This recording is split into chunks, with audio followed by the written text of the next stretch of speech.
Hello and welcome to the Bite-Sized Training. Now, these videos are where I get to invite my go-to experts to come and chat with me, because being in business can be a lonely old place, and sometimes we have more questions than we have answers. My name is Lindsay Burden, and I'm an intuitive business coach. Unable to say my name, it seems, today. And I work with ambitious business women and men and help them to overcome the obstacles and challenges preventing them from realizing their full potential.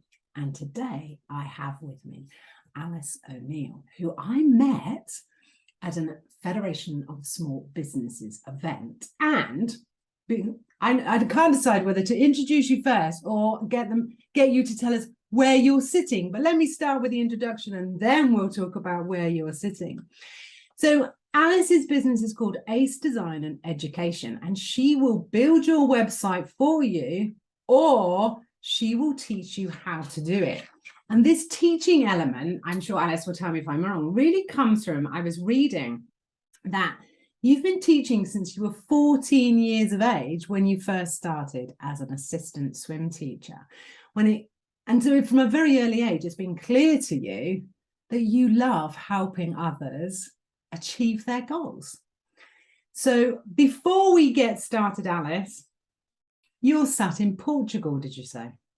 I am. I'm very lucky. I'm here for the next month. I'm taking over a friend's house, and that house happens to house 30 odd cats. She runs a cat rescue. So if any appear, apologies, you can't control the cats.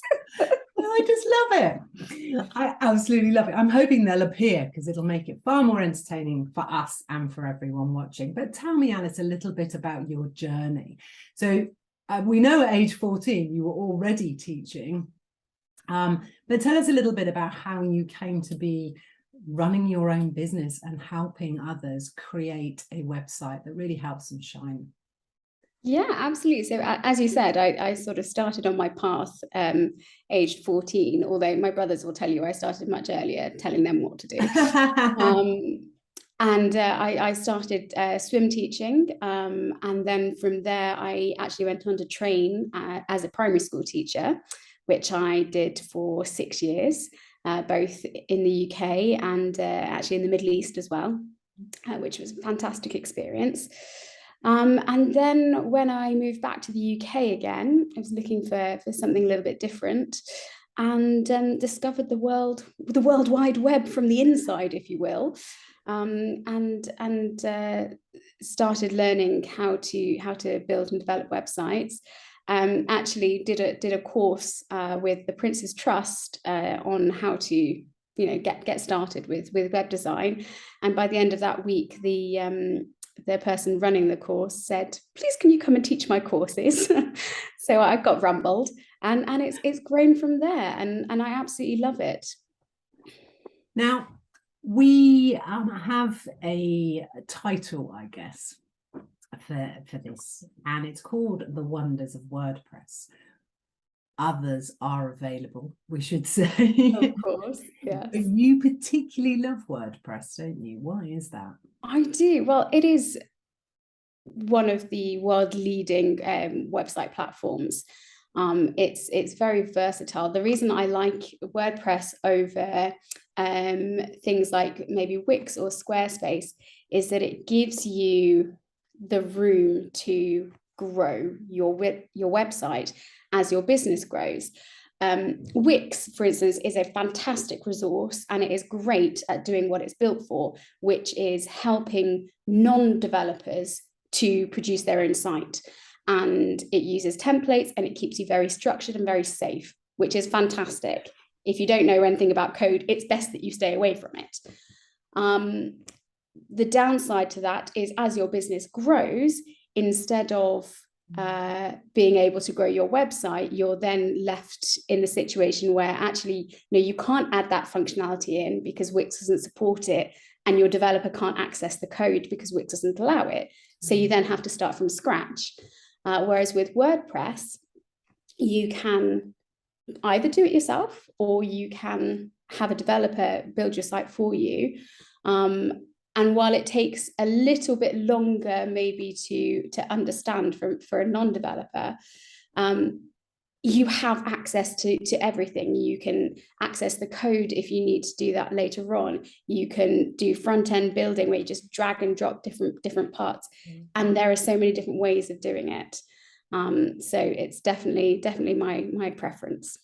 It's mine too. I've worked on WordPress websites in the past and have my own WordPress website. And I actually think once it's been built really well, it's quite intuitive and quite easy to use. Although I'm not recommending that everyone goes out and starts, playing around with their websites.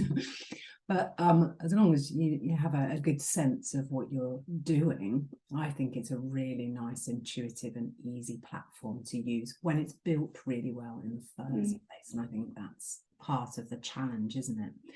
Now, I asked you for 3 shares or key points.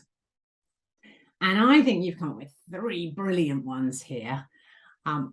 So the first one you shared with me was about updates are key. Yes, absolutely. Tell me more. This is my soapbox. I could get on this all day. Get on it, by all means. So basically, your website is not unlike a child. Okay? Oh, God. You have this beautiful brand new website. It's all dressed up in its Sunday best. It's working beautifully. It's handed over to you from the developer and it looks wonderful. And you think, great. And you send it off into the world to play. And it does.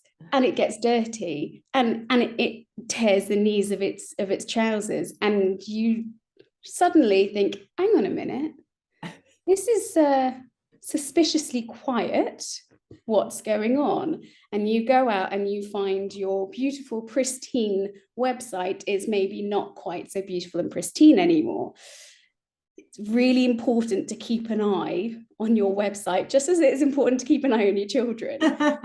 They do a great job. Websites will work for you, but they need to be looked after. You need to make sure that you're updating the software so that you're minimizing your risk of malware or viruses, and to make sure that everybody can still access your site.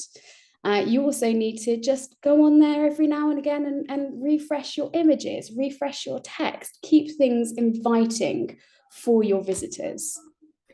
I always think about it as, and I use that sort of phrase, show your website some love, because when we show it some love, Google likes it. Google absolutely gets happy and works harder for us. And that's yes, it always used to be that you just, to get your website to rank well on Google, you needed to stuff it full of links from other websites. That's no good. They don't like that now. What Google is looking for is really good content. If your website answers the question that the searcher is looking for, you will get placed at the top. That is the way to get your website to work best for you. And that wasn't even a tip on the list, but that is absolutely key, isn't it? That your content is like rich content that answers those questions that the user or your potential client is looking to get answered.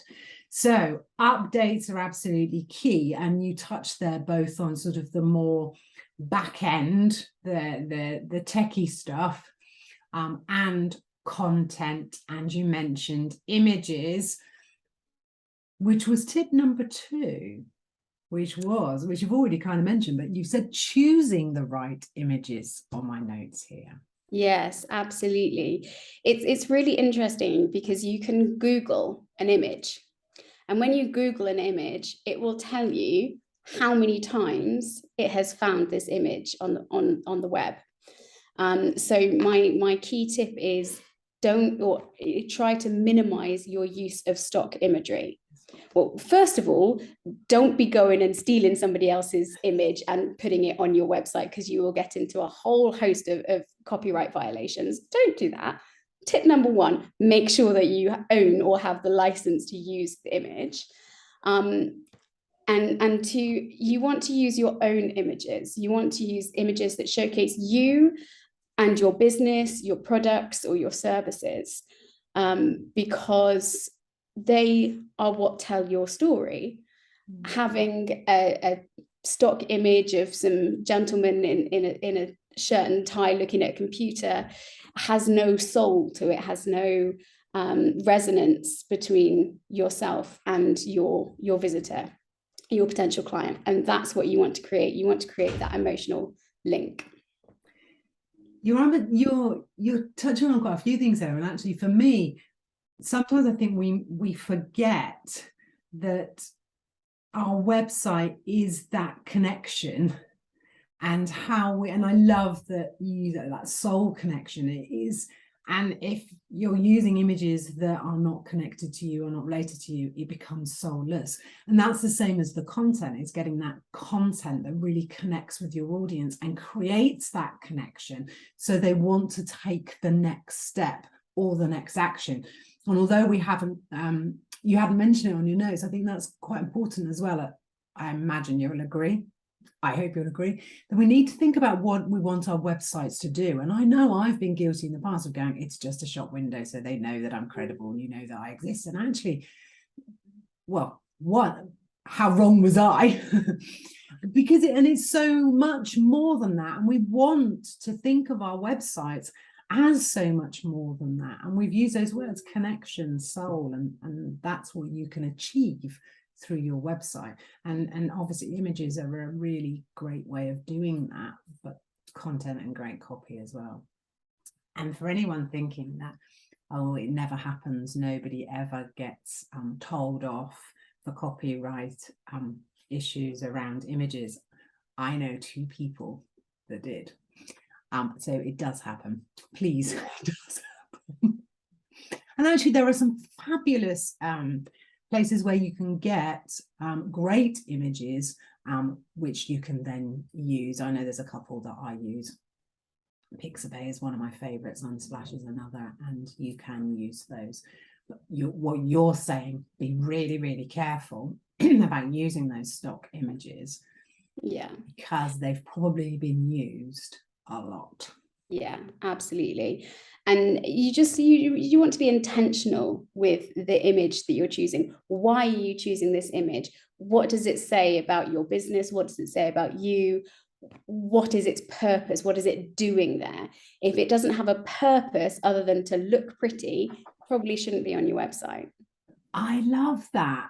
What is the purpose of the image? That's a really great question to ask yourself when choosing images for your website. What is the purpose? The third thing you had on your list was how to work with a web developer. And I know in the past, many years ago when I started my business, one of the things clients would ask me to help them with is to create a design brief, because they didn't even know where to start. They didn't even know what they wanted. So I take them through a series of questions. Now, I'm no expert, but was coming up with what I thought was logical that would help them have really good discussions, conversations with their web developer. But what are the key things that you think we as business owners need to consider or do to really make that relationship work? So when you're ready to get underway and get started with building your website, the first and biggest sort of mind shift that a lot of people need to work out is that your website is not your website. It's not about you. Your website is all about your client or your customer. So that's the very first thing. You'll see loads and loads of different websites that are all about we do this, or I do this, or this, that, and it's all about I. And actually, what you want to be showcasing is how you can help your client or your customer, how you can solve their problem. So it needs to be about them. Then you want to be thinking about, okay, what function do I need my site to have? What do I need it to do? Is it a website that I want to showcase my services? In which case, obviously, I'm going to need to think about what are my services. Is it a website in which I am selling products, in which case I'm going to need to be thinking about e-commerce and what products I want to have on my site. You want to think about your copy and your images almost before you think about the website itself, because the thing that will take the longest in the website building journey is your web developer waiting for your images and your copy. So if you can at least have an idea, if not have the actual images and the copy there, that will be a big help for your web developer. Then, I speak for myself rather than all other web developers, but most of us will start with a brief, and we'll sit down and we'll have a conversation with you about what it is you're looking for, what you want from your site, whether you have already in place things like logos, things like brand colors, things like fonts that you want to use. Those are all things that your developer will ask you about. And you might be in a case where you go, actually, I don't have any of those. The freedom is yours. It might be, actually, these are my brand guidelines. Please, can you use them? That's either one is absolutely fine and be a conversation that you'll have. And from there, your developer will go away and they'll come up with some different designs for you. And at this point, it's a conversation of what you like and what you don't like. Saying what you like is just as valid as saying what you don't like, because those are things that need to be spoken about. And please don't go all the way through the process and then at the end say, well, actually, I don't really like that. Say it as soon as you don't like something, or say you like something as soon as you know that you like that, and things will go very, very smoothly. One of the things that my web designer said to me, and I was writing some notes there because there was a couple of things I wanted to pick up. She told me to write my copy now before she started, because actually that's quite helpful, because if you have lots and lots of copy, then it might not fit into the design. So that's really helpful to them. And I know, having worked with web developers before, one of the things I love is website examples that you love, what website examples that you don't love. And that's really, really helpful to the process. So I think for me, from what you were saying there, it's about do as much groundwork as you can, even if you think you don't know, that there's some real basics there that you can do, having everything ready, doing some research, what you love, what you don't like, thinking into the future so that you can share that with the web developer, because what you want now, you may, you said at the beginning about that evolving and that growing. So think about what you might need in the future, so that can be accommodated, and the developer presumably can plan for those things to happen. The other key thing that you said then was that conversation, how you work is, you have your own brief and you're going to ask lots of questions. So I think for me, it's about saying, don't be frightened, because a really great web developer will take you through the process, will answer those questions, because you want to do the best job possible for your client, because it showcases you as much as it does us as business owners. So you will want to do your very best work for them. So therefore you have a process, or most web developers will have a process that they will take you through. So don't panic about it either, I would say. No, definitely should be a nice low-key, low-stress environment. So what I think is really interesting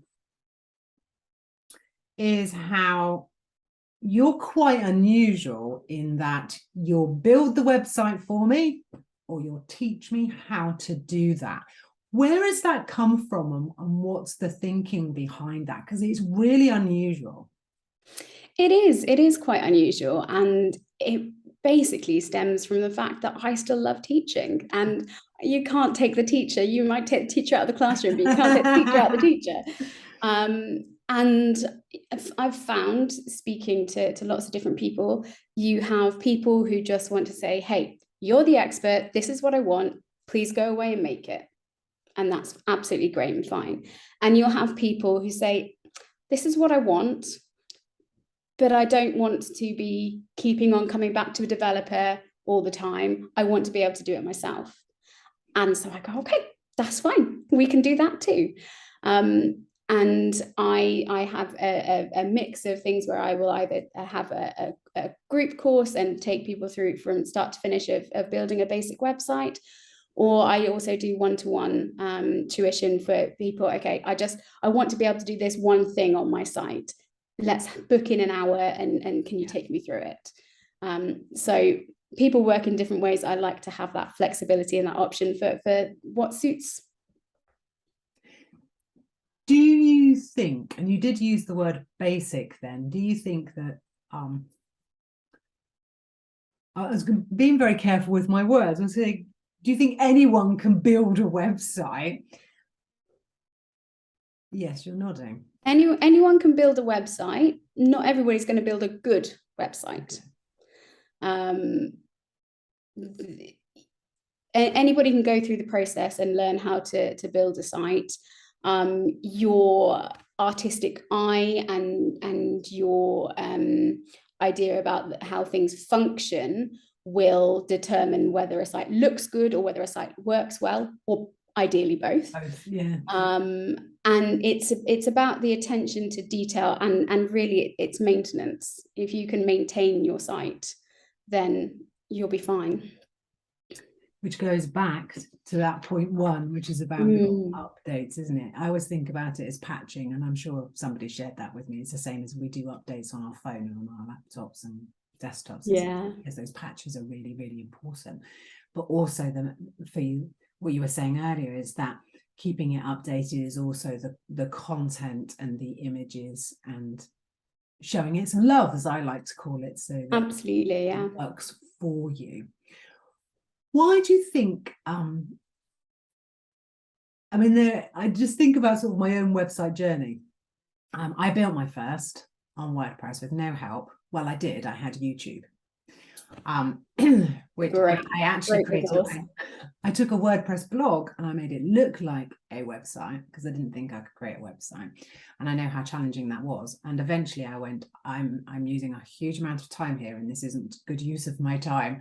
So I got someone to build my first, which was Joomla, which was a whole different, I wasn't expecting that. So yeah, please do ask your web developer what they're going to be building on in case you get something you weren't expecting. WordPress, I did know. But I think that whole journey it feels at times that it's been quite challenging. And I guess my top tip would be to speak to more than one developer. Yes. And find that connection with that person, the person that gets really excited. I always say I won't work with anyone, I won't coach anyone unless I can get excited about them, their business and their dreams and goals. And you know, I work with accountants and I can still get excited about that. They're not the only industry I work with. But for me, it's about that excitement. And I think that's really important, that you have that connection so that your web developer can again do their very best work, but so you get what you want, what you expect. Absolutely. And it is important. I mean, you wouldn't necessarily just go ahead and buy the first car that you come across. No. You look around and you find the one that suits your needs and that you like. Similar thing with web developers. You need to find somebody that you trust with what is essentially your business, your baby. Yeah. And who will do the best job for you. I will be that for some people. I won't be that for others. That's okay. Yeah. And that's why I was so excited when I met you, because I have met lots of web developers, and recently I've met a couple, you included, that I just thought, oh my goodness, these would be great people, because you come at it. I'll tell you what it is. You're human. Yes. I think, and I like to work with humans too. Sometimes I think I have, come across and I think, and it's that you talk, you make it easy to understand. And I think for me, that is the key. That is really important. And while we don't need to know the ins and outs of everything, we don't need to know how you do, we want someone, most of the time, I think as business owners, we want somebody that we can talk to on a level that will understand our gobbledygook and take it out the other side and say it back to us in a way that go, yeah, that's it. And you interpret what we mean. Because we're not, as business owners, we almost expected to be experts in everything, but can't possibly be. No. And I always used to say to the web guys actually that built my first website, so I'm never going to say it in the right way, so I'm just going to say it and hope you interpret it. Unfortunately, they did always interpret what I was trying to say. So, but that relationship is really, really key. And as I say, Alice, I was so excited to have met you. And there's a couple of others I've met recently who are human, who made it easy to understand. But I particularly wanted to talk to you because this build your own, or I'll build it for you, is really quite unusual. But of course, we know that there is a teacher in here and she's not going to be going away anytime. Absolutely not. Now, Alice, if somebody wants to get hold of you or wants to connect with you, what's your website address? My website address is www.acedesignandeducation.com. And I noticed, because I've been there today, I didn't know that. I have been there today. There are some there's some courses there already that it's starting to give people an idea of how they can work with you, etc. Yeah. And you're also on LinkedIn, aren't you? And they can find you at Alice O'Neill. Yes, absolutely, yeah. Alice, it's been an absolute pleasure speaking to you. But before we go, your business is relatively new. Yeah. So if you had to give a tip to somebody who is perhaps watching this and going, oh, I'd love to start my own business, what do you think they need to know as they begin their journey? Apart from to have a really great website, obviously. Yeah, well, step one is get in touch with me and I'll build you a website. But I think give yourself the space to not get everything right. Give yourself the space and time to fail and make mistakes and learn from them. Yeah.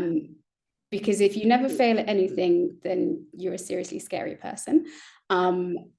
And you're probably not learning as much as somebody who is. So give yourself the time and space to make those mistakes and, don't beat yourself up for them, would probably be my top tip. Be kind to yourself. It's so interesting that you said that, because I always say there are no failings on my watch, because everything we do is a learning opportunity. So you can never fail.